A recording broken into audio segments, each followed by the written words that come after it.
নমস্কার বন্ধুরা, আমি কোজাগরি আবারও চলে এসেছি তোমাদের কাছে একটা ভিডিও উপস্থাপন করতে। বন্ধুরা, পড়ে গেছে অগ্রহায়ণ মাস। অগ্রহায়ণ মাস এবং পৌষ মাস আমরা সকলেই জানি মা লক্ষ্মীর মাস। এই অগ্রহায়ণ মাসে তোমরা প্রদীপ সহযোগে এই ছোট্ট ছোট্ট ক্রিয়াগুলি সম্পন্ন করো। অর্থাৎ আমি তোমাদের কাছে আজ যে ভিডিওটি উপস্থাপন করতে চলেছি সেটা হলো অগ্রহায়ণ মাস চলাকালীন টানা 21 দিন চারটে যে দিক আছে, পূর্ব দিক, পশ্চিম দিক, উত্তর দিক এবং দক্ষিণ দিক, সেই দিকে প্রদীপ প্রজ্বলন করবে। কেন করবে, সেই প্রদীপ কিসের হবে, কিভাবে করবে, সমস্তটাই তোমাদেরকে আজকে প্রদীপ সংক্রান্ত ভিডিওটার মাধ্যমে জানাবো। তবে চলো বন্ধুরা, তার আগে আমার চ্যানেলের ইন্ট্রোটা দিয়ে ফেলি। যারা ইউটিউব থেকে দেখছো তাদেরকে জানাই আমি ওমের মা চ্যানেল থেকে সবাইকে সুস্বাগতম। আশা করি সকলে খুব ভালো আছো, সুস্থ আছো। আর যারা আমার ফেসবুক পেজ কোজাগরি ঘোষ এইখান থেকে ভিডিওটা দেখছো তাদেরকেও সুস্বাগতম জানাই। ভিডিওটি ভালো লাগলে একটা লাইক আশা করব, শেয়ার করে দিও আপনজনদের সাথে, যাতে তারাও এই ক্রিয়াটি করে সফলতা অর্জন করে। এবং যদি তোমাদের কিছু জানার থাকে আমাকে কমেন্ট করো, আমি তোমাদের কমেন্টের যথাযথ রিপ্লাই দেবো। ভিডিও শুরুতেই প্রথমেই যেটা বলবো সেটা হলো বন্ধুরা, তোমাদের বাড়িতে যত পুরনো প্রদীপ হোক না কেন, সেই পুরনো প্রদীপই কন্টিনিউ ব্যবহার করার চেষ্টা করবে সন্ধেবেলায়, সন্ধে দেখানোর সময়। ধরো 21 বছর, 30 বছর, 40 বছর, 50 বছর বা 60 বছর, এমনকি 100 বছরেরও প্রদীপ হয়। সেই প্রদীপ কন্টিনিউ একভাবে ব্যবহার করা উচিত। প্রদীপ ঠাকুর ঘরে সবসময় চেঞ্জ করবে না। আমরা অনেকেই ঘর সাজানোর জন্য নানান রকম প্রদীপ কিন্তু কিনে থাকি। সেক্ষেত্রে আমি তোমাদেরকে সাজেস্ট করব যে কন্টিনিউ সন্ধে দেখানোর সময়, যেটা আমরা সন্ধে প্রদীপ বলি, সেটা ঠাকুরের কাছে প্রজ্বলন করার সময় সব দিন, অর্থাৎ কন্টিনিউ যেটা চালাবে সেটা হলো ওই একই প্রদীপ যেটা প্রথম থেকেই প্রজ্বলিত করে আসছো। আশা করি আমি বোঝাতে পারলাম। তার পাশে মাঝামাঝি আরেকটা প্রদীপ সৌন্দর্যের জন্য তুমি প্রজ্বলন করতেই পারো, কিন্তু যেই কাঁসা বা পেতলের বা স্টিলের যেই প্রদীপ তোমরা বছরের পর বছর ব্যবহার করে আসছো, ঠাকুমা দাদুদের আমল থেকে হয়ে আসছে, তাই আমি বললাম 50 বছর 60 বছর ধরে যে প্রদীপ থাকে সেই প্রদীপই কিন্তু কন্টিনিউ প্রজ্বলন করবে। এতে গৃহের মধ্যে সুখ শান্তি বিরাজ থাকে। প্রদীপটি প্রজ্বলনের মাধ্যমে বাড়ির মধ্যে পজিটিভিটি থাকে, এবং বাড়ির মধ্যে পজিটিভিটি থাকলে সেই পজিটিভিটির দ্বারা তোমার বাড়ির পরিবেশের মধ্যে শুদ্ধ বাতাবরণ বইবে। আশা করি আমি বোঝাতে পারলাম। এই তো গেল একটা কথা। আর 2 নম্বর যেটা বলবো সেটা হলো, যদি কেউ মাটির প্রদীপ প্রজ্বলন করো সেক্ষেত্রে চেষ্টা করবে, চেষ্টা তো নয়, অবশ্যই প্রত্যেক দিন যেটা করবে, কেউ যদি মাটির ছোট্ট ছোট্ট 1 টাকা 2 টাকা পিসের যে প্রদীপগুলো বাজারে দশকর্মার দোকানে পাওয়া যায়, সেই প্রদীপ যদি কেউ ব্যবহার করো, প্রত্যেক দিন প্রদীপটা চেঞ্জ করে দেবে। কারণ একবার পুড়ে যাওয়া প্রদীপ, মাটির প্রদীপ কখনোই দ্বিতীয়বার ব্যবহার করতে নেই। কারণ পুড়ে যাওয়া সেই একই প্রদীপের মধ্যে কিন্তু রাহুর বাস থাকে, ঠিক আছে? আর রাহু সংসারের মধ্যে এবং জীবনের মধ্যে প্রবেশ করলে আমাদের জীবন তছনছ হয়ে যাবে, এটা আশা করি সকলেই জানো।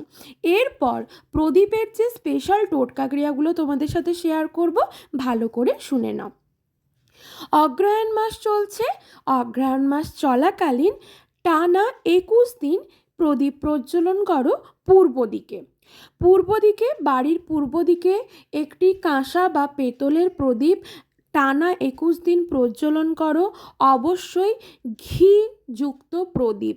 তুলোর সলতে ব্যবহার করে ঘিযুক্ত প্রদীপ একটি পূর্ব দিকে ব্যবহার করো এবং পূর্ব দিকে প্রজ্বলন করো। ঘিযুক্ত প্রদীপটির মধ্যে অবশ্যই 2টি লবঙ্গ দেবে। এক্ষেত্রে অপশনাল হিসেবে তোমরা চয়েস করতে পারো, বাড়ির মধ্যে যদি কাঁসা বা পেতলের এক্সট্রা প্রদীপ থেকে থাকে সেটা ব্যবহার করতে পারো, নচেত দশকর্মার দোকানে বাজারে যেটা পাওয়া যায় 1 টাকা বা 2 টাকা মূল্যের যে প্রদীপ, মাটির প্রদীপ, সেই প্রদীপ প্রত্যেক দিন একটা করে ব্যবহার করবে। আর মনে রাখবে সেই প্রদীপ কিন্তু সরাসরি মাটির মধ্যে রাখবে না। ঠাকুরের যে ছোট কাঁসা বা পেতলের র্যাকাব হয় তার মধ্যে অল্প একটু আতপ চাল আর ফুলের পাপড়ি ছড়িয়ে তারপর রাখবে। আরও একটা আছে, যারা প্রত্যেক দিন আতপ চাল বা ফুলের পাপড়ি ছড়িয়ে প্রদীপটি বসাতে চাইছো না, তাদেরকেও বলবো শুধু মাটিতে বসাবে না, কাঁসা বা পেতলের একটি ছোট প্লেট বা র্যাকাবের ওপর বসাবে। পূর্ব দিকে যদি তোমরা একটানা 21 দিন প্রদীপ প্রজ্বলন করো, তাহলে তোমাদের কর্মে যে বিফলতা আসছে বারবার, সেই বিফলতা কিন্তু কেটে যাবে চিরতরে। আশা করি বোঝাতে পারলাম। 2 নম্বর সেটা হলো তোমার বাড়ির উত্তর দিকে। প্রত্যেক দিন তুমি সন্ধে প্রদীপ জ্বালার সময় যেদিকে প্রদীপ জ্বালছো বা প্রজ্বলন করছো সেদিকে জ্বালো, এবং তার সাথে উত্তর দিকেও একটি প্রদীপ প্রজ্বলন করো। ঠিক একইভাবে ঘিযুক্ত প্রদীপ এবং তার মধ্যে সেই একই ফুলযুক্ত অক্ষত 2টি লবঙ্গ সহযোগে প্রদীপটি প্রজ্বলন করো তোমার বাড়ির উত্তর দিকে। এর থেকে কি হবে? তোমার হঠাৎ অর্থপ্রাপ্তি হবে।